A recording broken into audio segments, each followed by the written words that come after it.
Good morning, everybody. Today, Chapter 3 talks about heat transfer within our atmosphere and how that affects weather. So there's three terms that we need to learn in order to understand how heat is transferred. There's three actual ways heat can be transferred. The first is by radiation. Okay, that's the heat transfer by waves of energy being radiated down. And so we see this in our atmosphere with the sun, right? Heat energy is radiated down from the sun. That's where we get our original energy. Once the heat comes from the sun, the ground actually absorbs that heat. And so the ground, whether it's sand or rock or asphalt or water, it absorbs that heat and holds on to it.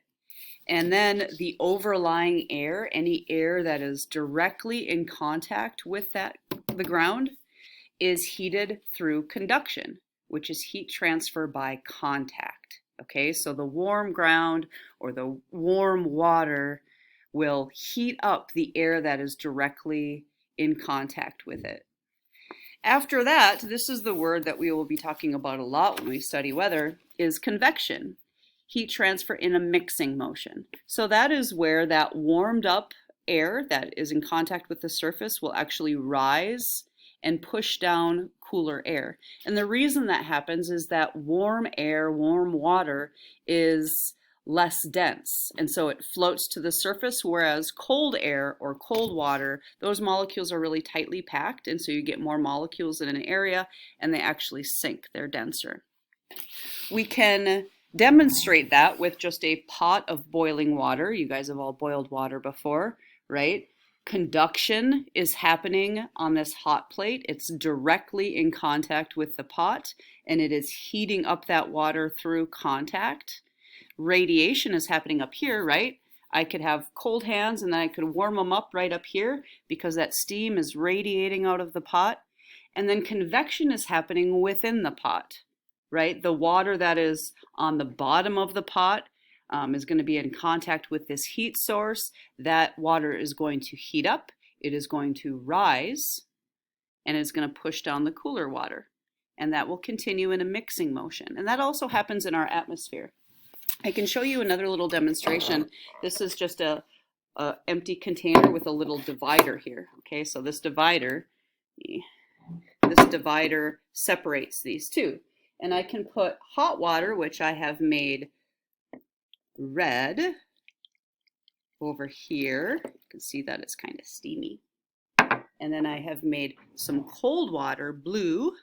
I'll put that over here. And if I pull the divider out, you would think that this red and blue would make purple, right? But remember, they're different temperatures. So this red water is less dense. It should then float on top of this denser blue water.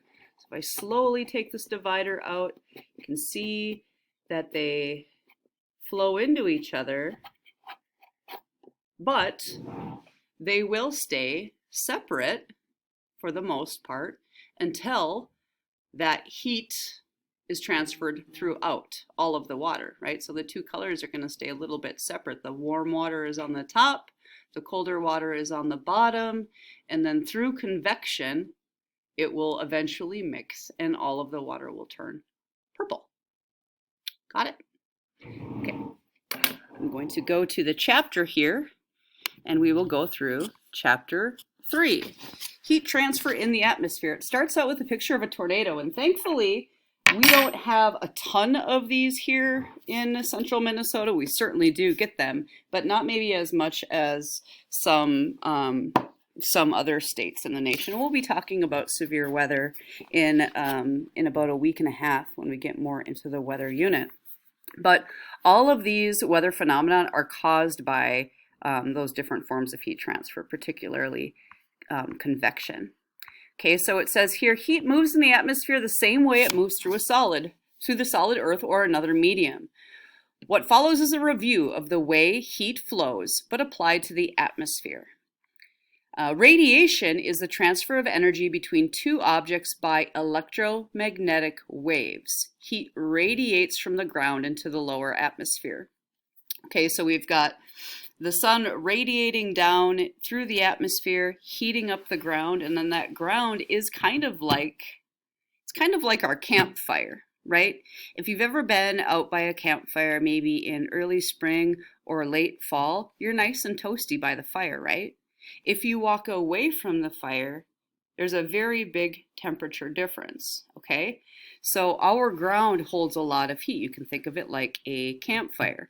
As we go up in the atmosphere in altitude, as we continue to go up into the sky, there's a misconception that because you're going up, you're getting closer to the sun, therefore it should get warmer. That's not true. The sun is still too far away to make that big of a difference. Actually, it gets cooler as we go up in the atmosphere because we're leaving that source of heat.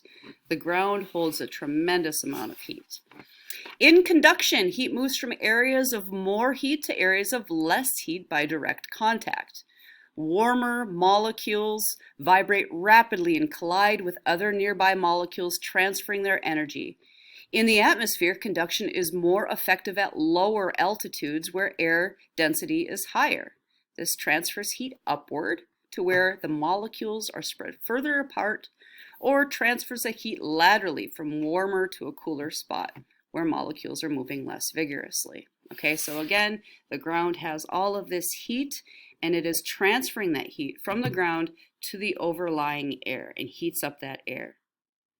What happens next then, and these things are all kind of happening simultaneously, right? Radiation from the sun, the ground absorbs that heat, heats up the overlying air, and then the overlying air is going to convect outward. So heat transfer by movement of heated materials is called convection. And that is what we saw with the little demonstration here. And this is just a side profile of thermal conduction, showing that here's the ground right here. And heat is moving upward. It's heating up this overlying air. It is rising and circulating. And we see this all over our atmosphere in these different convection cells. And that's really what drives weather. Different parts of the earth receive different amounts of solar radiation. Which part receives the most? Okay, so if you think of our globe, what part of the globe, what line of latitude is going to receive the most amount of solar radiation? The answer to that is the equator, right? It receives the most direct sunlight. And the angle of the sunlight makes a difference. If you don't believe me, take a candle. Actually, don't do this at home. Take my word for it. But if you can warm your hand on it like this, if you warm your hand on it like this, you're going to burn your hand, right? So whenever there's like this perpendicular direct contact or direct angle of radiation, it's going to be a lot hotter, and the equator gets more of that heat. Okay, well, for that reason, there's going to be convection currents that are coming out from that really warm area of Earth to colder areas. And that's what drives the movement of air. That's what drives these big air masses to move around our globe. Okay, and we'll talk about the effects of all of that in future chapters. So right now you've got a little video here at the end of chapter 3. You can go into the iBook, watch that video clip, and then answer these 5 questions on the Atmosphere iBook Google Doc. I'll talk to you soon.